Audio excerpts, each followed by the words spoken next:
Täna näitan siis teile, kuidas teha dropshot rakendust. Tegelikult ei ole midagi rasket. Dropshot rakendus käib siis ühese konksuga. Tavaliselt kasutatakse just ümarat täna ja võtame just kohapüügile eelkõige.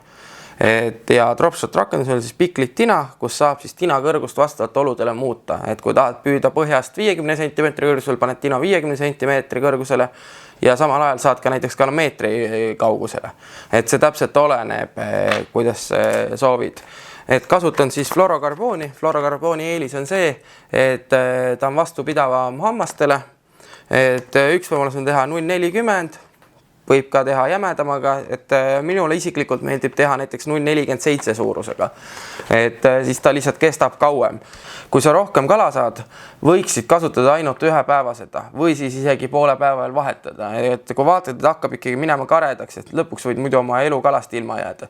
Ei tasu niimoodi, et käid mitu püüki, teed ühe rakendusega siis. Kasutame siis VMC konkse, kas 2,0 või 3,0 suurusega. Nad on korralikult kvaliteetsed.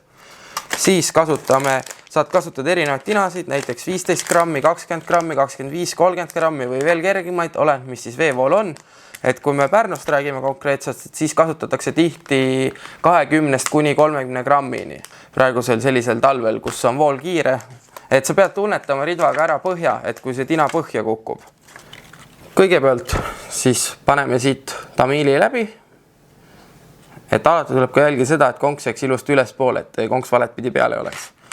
Nüüd on meil konks siin peal, teeme väikse aasa ja nüüd keerutame umbes 4-5 korda seda siin vahel ja paneme konksu läbi.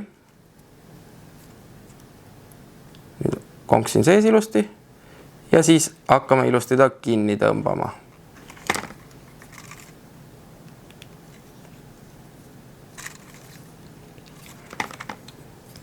Kui siin ilusti kinni tõmmatud, siis meil nüüd jäigi niimoodi, et siia jääb ülemine osa.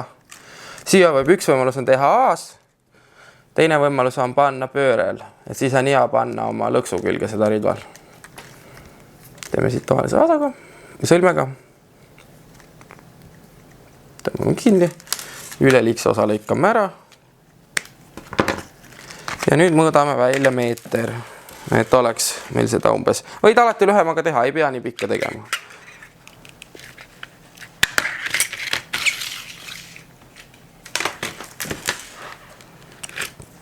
Ja nüüd ongi lihtne, tinal vaja kõrgust muuta, paneme praegu ta siia alla, lükkad läbi sisse, kinni.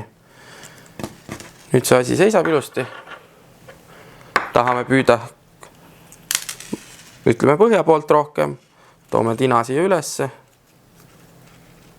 Nüüd see tamiili jupp jääb, seda ei lõika ära, las see olla. Ja nüüd meil ongi põhjast 30-40 cm. Toome tina alla, siis ongi. Kasutatakse erinevaid kummilutte. Dropshoti puhul on enamasti kas siis arksaba või siis selline lapiksaba, et ta seal voolus ilusti mängiks ja saaks teda nagu liigutada. Võib ka kasutada, praegu püüavad näiteks Pärnus kohaga täiesti klassikalise kummilutiga. Aga pigem soovitame selliseid pehmemaid ja hea mänguga. Suurus on 4-5 tolli, on selline klassikaline. Need püüavad ka väiksemaga on see, et siis on suurem tõenäosus saada ahvenad. Aga ahvengi võib võtta 5 tollise luti täiesti vabalt ära. Isiklikult ma soovitan neid Rabala Crushitisid, The Stingmanid on väga head mudelid. The Kickman on siis klassikalise sabaga, ja ta on hästi sellise pehme mänguga, et ta just voolus niimoodi mõnusalt võbeleb.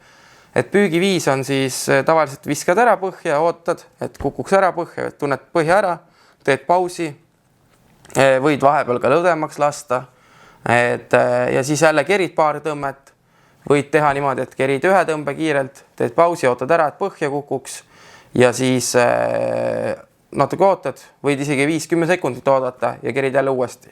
Ja kindlasti koha puhul tuleb haakida. Kui ei haagi, siis suure tõenäosusega ta läheb sul otsast ära, et ta ei jää sulle otsa. Ja paigaldamine käib väga lihtsalt konksu külge. Võtad alt poolt, paned konksu läbi ja tood välja. Niimoodi, et kummilutt jääb sul siia vabalt peale. Harjutage siis seda rakendussidumist, tehke omale paar tükki valmis ja minge kalale, mis seal muud on.